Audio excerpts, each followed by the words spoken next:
The deer in headlights. It's terrifying.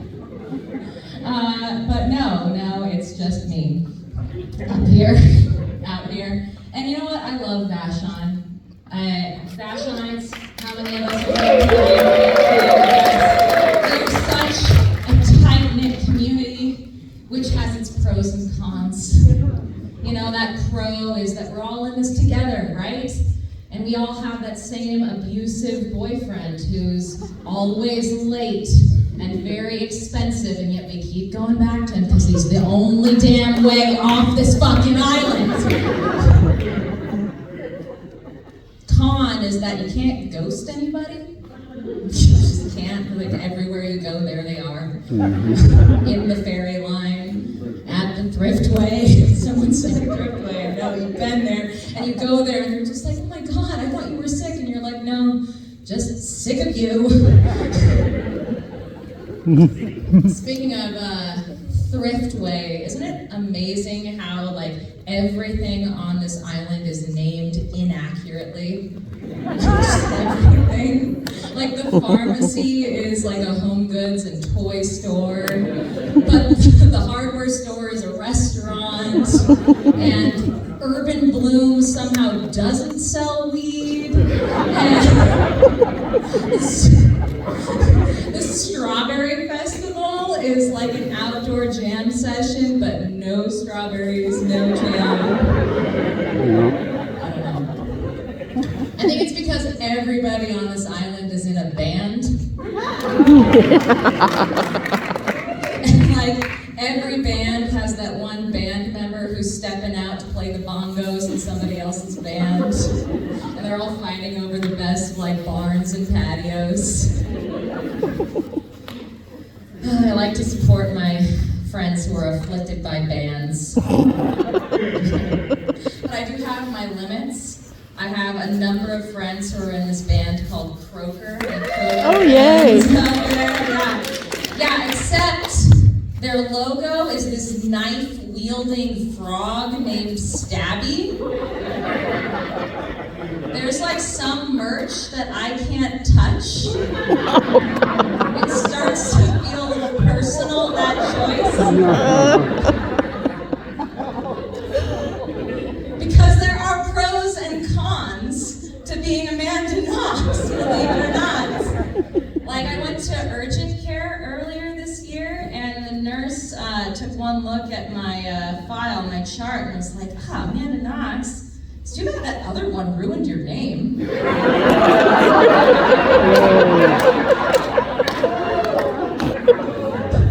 I am that other one, Doc.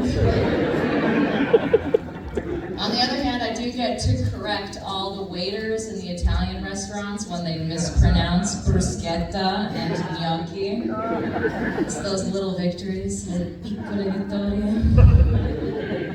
Actually, a really fun fact is people like constantly apologize to me when they take me out to Italian restaurants. It's really funny because they always only realize it at the last second. We like arrive and it's like, La Spiga, and they're like, oh no. And they say, oh my God, I'm so sorry, you're probably sick of it. And I'm like, no. I did not get to eat Italian food in Italian prison. I was more like dumpster diving behind an olive garden. I am exonerated. I have the paperwork.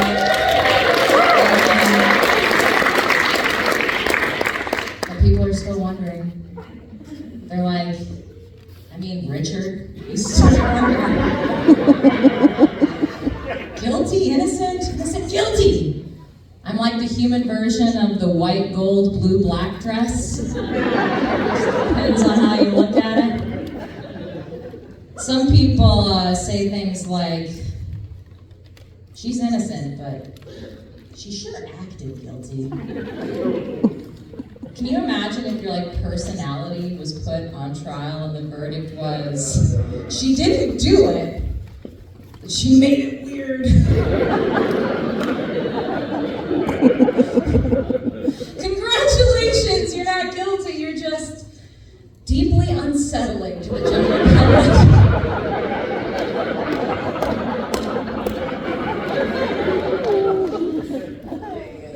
Okay, so fine. I'm a little weird. Fine. You know what? This is an island full of weirdos. We don't just name all of our stores the wrong thing, we also name our children. When I was growing up, I was an Amanda in a sea of Katies and Jennifers.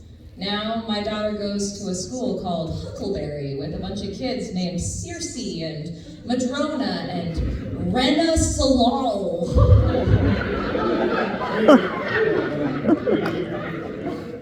My kids are named Eureka and Echo. Because, that way when I yell at them, people aren't alarmed. They just think I've had a good idea. Next to a canyon. And if you think that's weird, well, you don't know the names that we thought of but didn't use. So my son, if he had been born a girl, I shit you not, her name would have been Voila. Can you imagine that? Like Eureka and Voila. Like I was strategically giving birth to Las Vegas magicians. My third daughter would have been ta-da! And that's why I'm not having more children. I'm not allowed. Can't be trusted. No, actually this week my son Echo turned 2 years old. Save your applause, save it. Because 2 also happens to be the number of words the damn kid can say. There's just mama and no. Which sums up being a 2-year-old, I guess. I think it also sums up being an Italian man.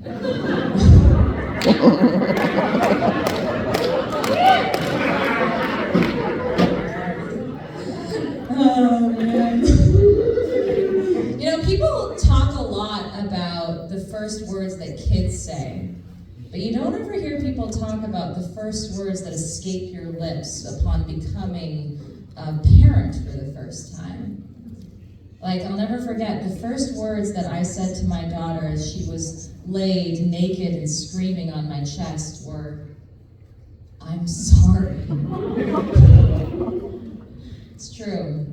And I can't think of anything more like a mom thing to say. If there's anything, any phrase that really just crystallizes what it means to be a mom, it's "I'm sorry." I'm sorry that you can't eat marbles for breakfast. I'm sorry I don't speak eye roll. Being a mom certainly changes you, that's for sure. Not in the sense that you can't fit into your jeans anymore, you know what I'm saying? But it does. I was just coming home a few days ago from Chicago. I was doing a work trip in Chicago, and I was in Zone 6, and I just don't identify with being a Zone 6 kind of person anymore. Because I'm in a families with small children now. And even though my kids aren't there with me in Chicago, they're there with me in my heart. Weighing on me like unchecked baggage.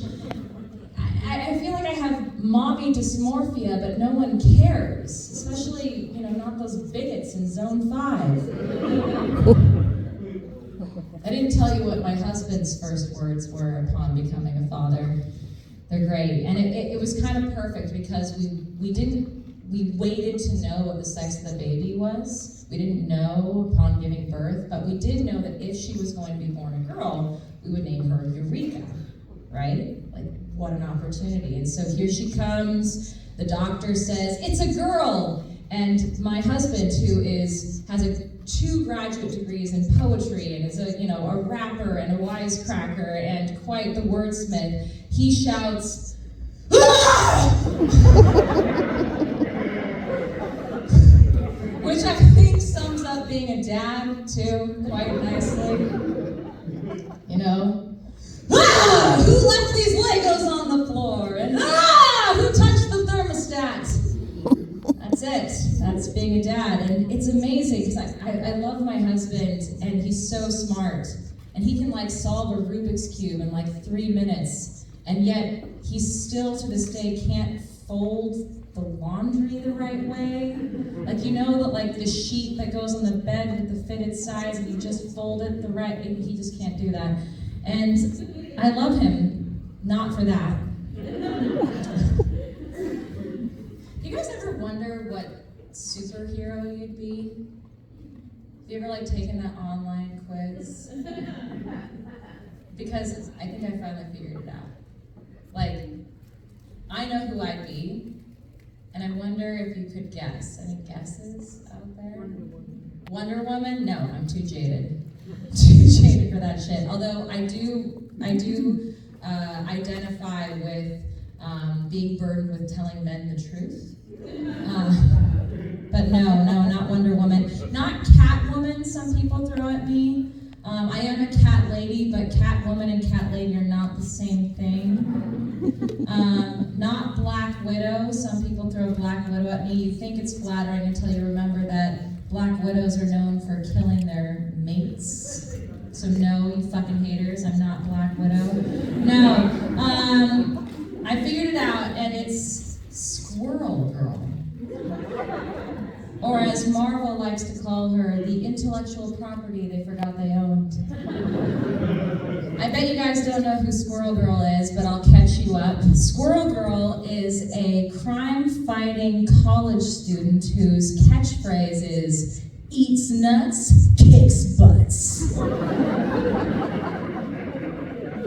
I know you guys know that saying, you are what you eat. Well, I've been called nuts my entire adult life. So I eat them nuts, if you know what I mean. As far as the kicking butts of it all, I don't think Squirrel Girl actually kicks all that many butts because her superpower is that she has the speed and the agility and the strength of a human-sized squirrel. So here, you know, Hulk is bench pressing cars, but she's like a CrossFit champion with a really big bush. And you know, the way that she like blends in with the rest of society is she like tucks that tail into her caboose, like right there in her pants, so she just looks like she has like a really full caboose, is what I'm saying. And I feel like I could just fill those jeans nicely. But, man, you know, Hulk smashes, Thor thunders, Iron Man invents, Squirrel Girl forages? I don't know, like, I get why, you know, with all the pressure Disney is under to milk Marvel for everything that it's worth, that Squirrel Girl hasn't got her, you know, star moment in the movie franchise. Yet.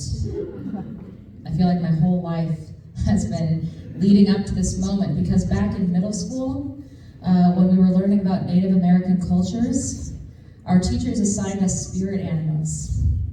You know, back when history class was fun and mildly racist. And I kid you not, my spirit animal was the squirrel. So just imagine it. Foxy Knoxy is Squirrel Girl. But not just any Squirrel Girl. I know I'm not blind. I know that I can't pull off college student anymore. No. I'm talking about a new version of Squirrel Girl. A jaded, haunted, mature squirrel girl. A squirrel girl in a midlife crisis. A squirrel woman, as it were. You know, all those other superheroes are just aging so much better than me. You know, Captain America has turned into a silver fox. Thor has got dad bod, but me? I'm just that crazy mom yelling at the kids to not feed Cheetos to the wildlife. You know how humiliating it is that your knees pop louder than your punches? I used to climb trees and now I just get stuck in them on purpose so I can get manhandled by a 20-something hot firefighter. I'm telling you, it writes itself, and I'm there for it. So I'm going to be wrapping this up here, but I think I'd be remiss if I didn't leave you all with a public service announcement. So, here it is. Serious time. Every year, innocent people go to prison for crimes they didn't commit. Can happen to anyone. Can happen to you. Especially you. You look like you would crack in 5 minutes and confess Charlie Kirk's assassination. Maybe too soon. Jimmy Kimmel's cancellation. I don't know. Too soon. Anyway, too soon. It's always too soon. But that's why I'm here to help. I'm here to help. So, pro tip number 1. If there's a cop that ever starts to interview you, shut the fuck up. You are not on fresh air, my friends. You think the truth will set you free? You're adorable. Pro tip number 2. Don't agree to anything. Don't sign anything, and for the love of God, do not let them search anything.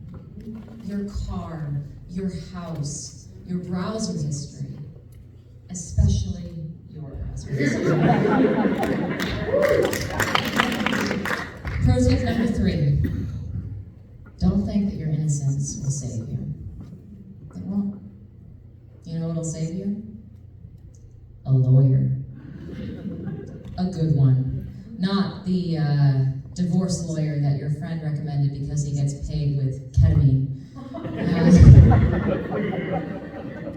That's it. It's really that simple. And you know, if all else fails, you can just point that finger at Amanda Knox. Thank you very much, everybody.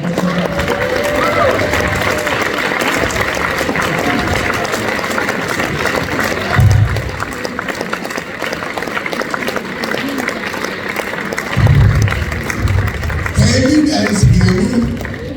Is my voice good? Are we all here? Amanda Knox, y'all.